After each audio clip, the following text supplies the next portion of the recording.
Je suis ravie que Pierre-Antoine m'ait rejoint, parce que ce sera un exposé plus complet et plus précis. Donc c'est un projet qu'on a terminé et que vous pourrez découvrir le 23 janvier. Je suis désolée, je suis presque à faune. J'espère que vous entendez. Et déjà, on fait un petit hommage au grand absent donc, de la maîtrise d'œuvre qui est Tadao Ando, avec qui on a conçu ce projet. Pierre-Antoine Gattier pour la partie monument historique. On s'est familiarisé avec l'approche de Ando pour construire ce projet, qu'on a vraiment fait, je dirais, main dans la main entre architectes, et en s'appuyant beaucoup sur le patrimoine qui nous était confié, et dans lequel on a essayé de s'insérer comme une étape de plus de la vie de ce bâtiment qui a connu énormément de strates et d'évolution sur lui-même et a toujours participé à la vie de Paris. Donc la bourse de commerce, donc vous voyez là, au hall. Et je vais laisser Pierre-Antoine vous expliquer le début de la vie de ce bâtiment, et je terminerai ensuite par cette dernière étape qui est le projet qu'on a mené avec Ando. Merci. Alors je suis toujours très bouleversé quand il y a une audience pour parler d'architecture et de patrimoine. Ce projet est porté par, je dirais, nos convictions très profondes. Histoire et modernité vont ensemble. La modernité se fonde sur l'histoire. L'intuition assez exceptionnelle de Tadao Ando, c'est qu'il y a geste contemporain, mais il ne se voit pas depuis la ville. Le geste contemporain est intérieur. Donc l'histoire reste ce que l'on découvre, et c'est avec le parcours de visite que l'on se confronte avec cette modernité. Nous avons échangé à Paris, dans son agence à Osaka, qui était un moment incroyable. Il y a un livre qui m'avait bouleversé quand j'étais jeune étudiant, jeune architecte, qui est une monographie de la Halle au Blé, qui est ce lieu-là, de Marc Demigne, dans une maison d'édition mythique, AAM, les Archives d'Architecture Moderne, dans ce moment de la postmodernité des années 70-80, où l'architecture nouvelle en fait, se saisit de l'histoire. Et je pense que je suis l'héritier de cette période. La postmodernité est quelque chose qui peut nous troubler, mais finalement qui a remis l'histoire de l'architecture au cœur du grand projet. Et je pense que nous sommes tous ici, en fait, les héritiers de ce grand moment. Alors, je ne veux surtout pas vous faire un espèce de cours d'histoire de l'architecture, mais peut-être que ce qui m'a toujours bouleversé avec la bourse de commerce, c'est que justement, elle est une histoire, comme Lucie le disait, de la transformation, du réemploi, et avec un caractère unique, bouleversant. En fait, c'est une réflexion sur le plan circulaire, le plan centré. Et je pense que c'est un objet presque unique dans l'histoire de l'architecture à la française, dans la morphologie parisienne. Et Maître Ando, en fait, s'est inscrit dans cette histoire du plan circulaire. Donc un hôtel au XVIe siècle, tu as la gentillesse de m'aider, un hôtel au XVIe siècle de Catherine de Médicis, qui va être détruit, image suivante. La seule chose qui va en être conservée, c'est la colonne Médicis. Alors on n'est pas là pour parler de fragments d'architecture, mais finalement, l'architecture, une histoire de fragments. Et cette colonne est assez bouleversante, car objet exceptionnel, sorte de colonne de Trajan à Paris. Elle est le premier objet qui mobilise en fait une conscience patrimoniale en France. Lorsque cet hôtel du XVIe siècle va être détruit au XVIIIe, mobilisation pour sauver la colonne Médicis.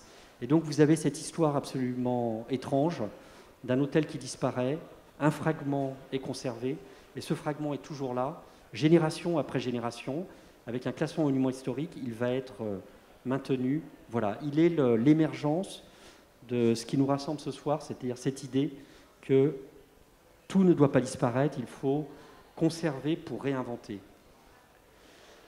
La halle au blé au XVIIIe, grand geste radical, le Camille de Mézières, un plan circulaire, une invention technologique, un objet régulier, les corps réguliers, donc cette histoire, le Doubs, Boulay, le Camille de Mézières, un objet mythique de l'histoire de l'architecture. Et ce que dit Marc Demigne, qui m'avait vraiment beaucoup fait rêver, c'est que le Camille de Mézières doit construire une halle au blé. En fait, il invente une nouvelle typologie, c'est-à-dire c'est la halle, la place circulaire. Et donc, il invente ce qui n'existait jamais, une halle circulaire qui dégage un espace central. Image suivante. Et là commence, ou se poursuit une aventure absolument incroyable qui va aboutir, je pense, jusqu'au rêve de Tadao Ando. C'est-à-dire que cet espace va être support de réflexion technologique et d'invention. La cour centrale va être couverte d'une grande coupole en bois que vous connaissez tous, Roubaud, la réinventure de la charpente, la redécouverte de la charpente d'assemblage, un objet mythique, une grande coupole en bois qui va brûler, image suivante, et qui va être remplacée par la coupole en fonte de fer qui a été l'une de nos passions, une découverte, la première coupole en fonte de fer de l'histoire de l'architecture. Donc si cette soirée est dédiée en fait au métal comme étant support de conservation, voilà. Voilà la première coupole construite. Elle est en fonte, elle est en fer, elle est en fer forgé. Il y a une histoire de la technologie du fer, mais peut-être ce qui serait réducteur, c'est de penser que les matérialités se succèdent. Le fer forgé, le fer pudelé au XIXe siècle, la fonte, l'acier. En fait, ce qui est étonnant, ce que l'on comprend, c'est que voilà, tous ces matériaux vont exister ensemble.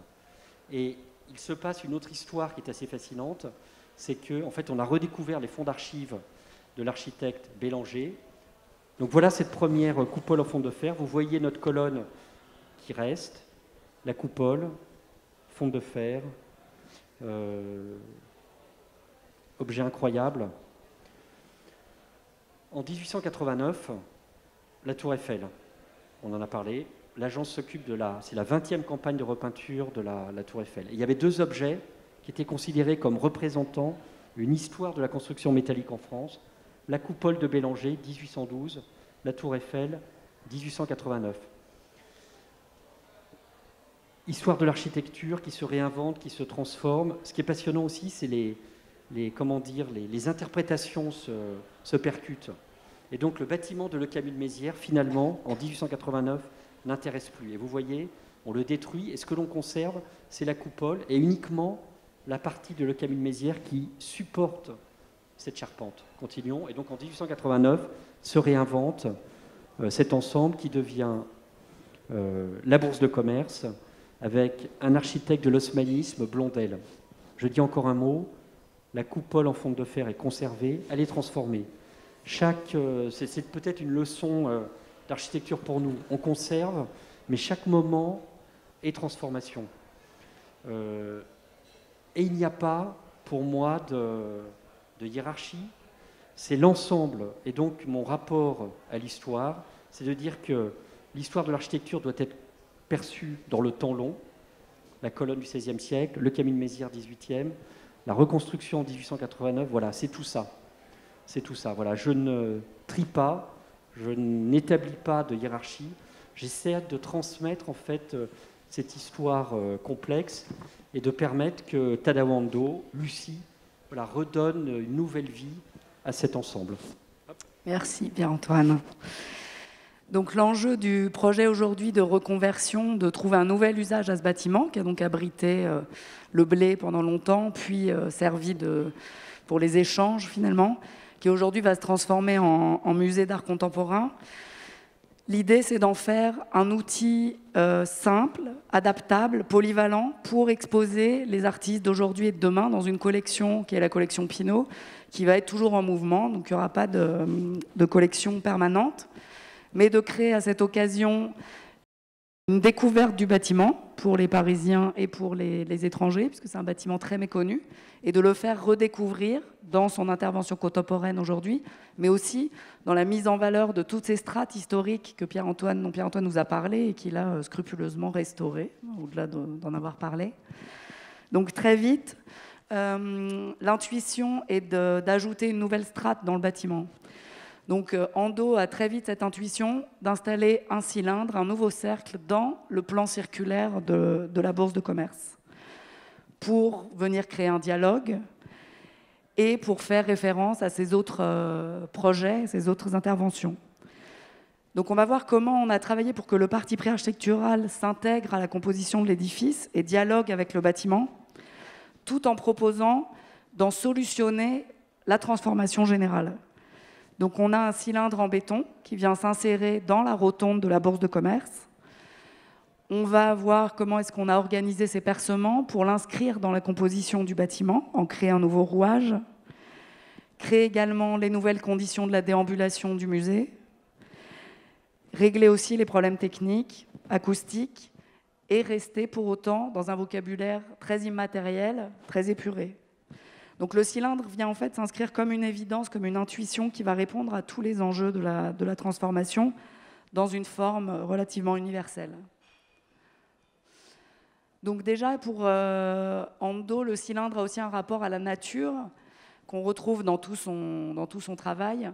Et ici, la nature est quelque part remplacée par l'édifice patrimonial lui-même dans lequel il vient s'inscrire. Et les fresques, les toiles marouflées peintes en fait, sur tout le démarrage de la coupole en fer de fonte, qui nous montre les échanges commerciaux entre les continents sous différentes météos, viennent prendre le relais de cet esprit de nature qu'on retrouve un peu plus dans les projets moins urbains, je dirais, de Ando. À travers aussi les jeux de lumière que viennent installer la course du soleil dans la coupole et les différentes météos, on va retrouver une évocation de cette idée dont le cylindre vient organiser la contemplation. Donc dans ce projet, on a choisi d'élargir en fait l'oculus du cylindre que Ando avait plusieurs fois fait de façon un peu plus minimale, afin de dégager une vue complète sur la coupole en fer de fonte et sur la toile marouflée. On a choisi aussi de rabaisser la hauteur de ce cylindre, qui permet de découvrir petit à petit le bâtiment, mais en même temps, une fois au deuxième étage, de retrouver les vues traversantes qui sont intéressantes et permettent de se situer aussi dans le bâtiment. Donc c'est un rappel de ce qu'a dit Pierre-Antoine avec les différentes étapes de construction de la Bourse de commerce, depuis la colonne Médicis et la Loblé, dans lequel on vient installer donc, le cylindre central qui vient créer un nouvel espace et d'ailleurs se prolonge jusqu'au sous-sol, et percé de 4 ouvertures. Donc on voit à gauche la colonne Médicis, ensuite la Loblé, qui est conservée avec le grand escalier double révolution, ensuite la Bourse de commerce, puis le nouveau cylindre de la collection Pinault. On voit qu'il vient créer un nouveau rouage pour la Bourse de commerce. Les percements ont été réalisés soit pour mettre en valeur des éléments historiques, comme l'élément double révolution, soit pour marquer des grands axes parisiens, comme Canopée, Palais Royal. Et c'est comme ça que ce cylindre va s'inscrire dans le plan circulaire, qui est d'ailleurs détramé, de la bourse originelle. Voilà, les ouvertures viennent aussi sous les frontons qui marquent les 4 points cardinaux de la fresque. Ensuite, cette intervention nous a permis de réfléchir à comment réaliser un bâtiment outil, c'est-à-dire un bâtiment qui offre le plus de champs des possibles pour ses utilisateurs. Du coup, on a organisé l'escalier circulaire qui vient s'enrouler autour du cylindre, du sous-sol au R+2, de façon à libérer complètement les plateaux d'exposition et de retrouver toute la largeur du bâtiment, qui n'est pas si grand d'ailleurs, dédié aux espaces d'exposition. 2 passerelles permettent de rejoindre les plateaux et donc on peut organiser les parcours à l'infini dans un sens ou dans l'autre, fermer des espaces, en laisser d'autres ouverts et donc la collection pourra rester ouverte toute l'année. Les temps de montage se feront en fermant des salles mais en pouvant continuer le parcours général. Donc on voit ici les différentes fonctions. Donc le cylindre vient s'insérer en sous-sol pour créer l'auditorium. Au rez-de-chaussée, plutôt des fonctions d'accueil et une grande salle d'exposition. Au premier, une salle d'exposition photo, plus basse. Et au deuxième, c'est le grand étage des salles d'expo avec 4 grandes salles d'exposition. Et au dernier étage, un restaurant et quelques bureaux pour le montage des expositions, le tout surmonté par la coupole.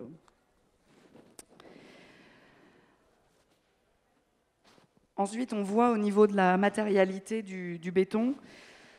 Ando a toujours utilisé le béton parce que c'est une matière qu'on trouve partout et qui, quelque part, disparaît presque par sa banalité et en même temps qui est traitée d'une façon très technique, finalement, ici, et qui permet de faire un dialogue assez franc avec la restauration scrupuleuse qu'a menée Pierre-Antoine, d'avoir à la fois cette matière lisse presque impalpable qui vient faire face aux façades 19e. On a aussi tout un traitement de la lumière, donc ça crée un corridor en fait, entre le cylindre et la façade conservée, qu'on va pouvoir s'approprier, d'ailleurs dans les vitrines 19e par des expositions. Et on a toute une gradation de la lumière qui nous permet de monter, et au deuxième étage, de déambuler et de découvrir l'intégralité de la coupole. Enfin, dernière chose, donc ça, c'est les salles d'exposition libérées du coup de leur circulation. Dernière chose, donc le cylindre lui-même, pour venir compléter donc cette idée à la fois architecturale, mais à la fois symbolique et réelle de création d'un nouvel espace dans l'espace. Donc, il permet de créer un espace un peu abstrait à l'intérieur du cylindre qui crée un nouvel espace d'exposition. Mais on a du coup travaillé en se disant de la même façon qu'on a essayé d'intégrer tous les points de montée du bâtiment à l'intérieur de la structure existante historique. On s'est dit que ce cylindre en béton, on devait réussir techniquement à lui faire intégrer toutes les contraintes de la transformation de l'espace, afin de ne pas impacter le reste du bâtiment historique. Donc on a créé sa structure sur des coffrages, des banches perdues à l'intérieur du cylindre, qui nous ont permis de traverser le plancher historique sans démonter la structure métallique, qui est en fait une structure finalement assez haussmannienne, on en parlait tout à l'heure, et de traverser les planchers et d'intégrer dans le mur tout ce qui va nous servir à la ventilation et au climat de la rotonde, ainsi qu'une grande casquette qui vient l'éclairer de façon très homogène. Donc ici, par rapport, vous verrez en y allant, le béton il est sablé, il est beaucoup plus mat, de façon à créer une lueur, on me dit d'accélérer, homogène dans les espaces d'exposition. Donc on voit qu'en fait, sous la même coupole, se sont déroulés le stockage du blé, le commerce, dans la bourse de commerce, et aujourd'hui servira de cadre à la production et à l'exposition d'œuvres d'art. Donc ce projet renforce l'hypercentralité de l'édifice et initie une relation inédite entre le bâtiment, l'intervention contemporaine et le bâtiment historique, tout en s'inscrivant dans la continuité architecturale et technique de l'évolution de la bourse de commerce. Merci. Merci, c'est absolument magnifique. Vous nous avez gâtés à nous montrer des photos d'une grande qualité et surtout de voir à quel point les matériaux, comme on voit l'acier, vient servir, vient laisser passer la lumière pour que le béton puisse mieux le réfléchir, puisse mettre en valeur ce travail de la lumière. Et ça, je trouve que ce qui est intéressant, c'est d'avoir justement ce jeu des deux matériaux qui sont absolument complémentaires et vraiment d'une douceur, enfin on atteint le sublime avec ce projet, c'est vraiment magnifique. Et puis juste pour compléter, quand je disais que l'acier c'est le matériau de l'insertion dans l'existant et de la mixité, en fait ce cylindre en béton, et en fait c'est constitué par deux parois métalliques sur lesquelles on vient mettre, c'est ça, vous pouvez l'expliquer peut-être de façon plus détaillée. Oui, en fait on a des banches en acier à l'intérieur du mur en béton. On coule le mur en béton par-dessus et les banches sont perdues à l'intérieur, mais créent un vide suffisant pour y passer l'intégralité de la ventilation. Donc on a un soufflage reprise en pied de mur et au niveau de la casquette, dans un joint creux, et de faire passer aussi toute l'électricité qui nous sert après à éclairer, grâce à ce dais, les murs de façon homogène pour les œuvres.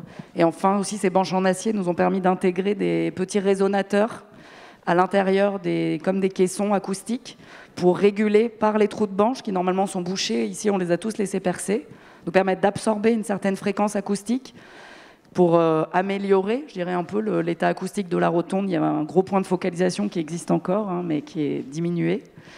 Et les trous de banche, le caisson en acier, donc à l'arrière, nous a permis aussi d'intégrer des pas de vis pour pouvoir fixer des œuvres en tout point du mur sans l'abîmer. Bon, je pense que, bon, bien entendu, il y a le grand geste de Tadawando. Je pense que c'est un dialogue entre nous tous. Je pense que c'est un projet qui s'est inventé tous ensemble. Les images magnifiques montrées par Lucie montrent comment il y a une espèce de grande unité qui s'est réinventée entre l'histoire et le geste contemporain. C'est-à-dire que ce qui m'a bouleversé, c'est que ce n'est pas l'histoire, Tadawando. En fait, de la confrontation s'invente quelque chose d'autre. Et c'était une conviction forte que l'histoire pouvait porter le geste contemporain. Il y a aussi des outils philosophiques. C'est-à-dire que la complexité de ce noyau de Tadawando, alors Lucie l'a décrit avec beaucoup de précision, cette structure mixte complexe, hein, ce n'est pas un cylindre en béton, c'est quelque chose de beaucoup plus savant. Il y avait cette idée, tous ceux d'entre vous qui sont impliqués dans les enjeux patrimoniaux connaissent bien, c'est la réversibilité. En fait, on a commencé ce projet en disant que le geste de Tadawando prendrait place dans l'histoire, mais il pouvait être éphémère.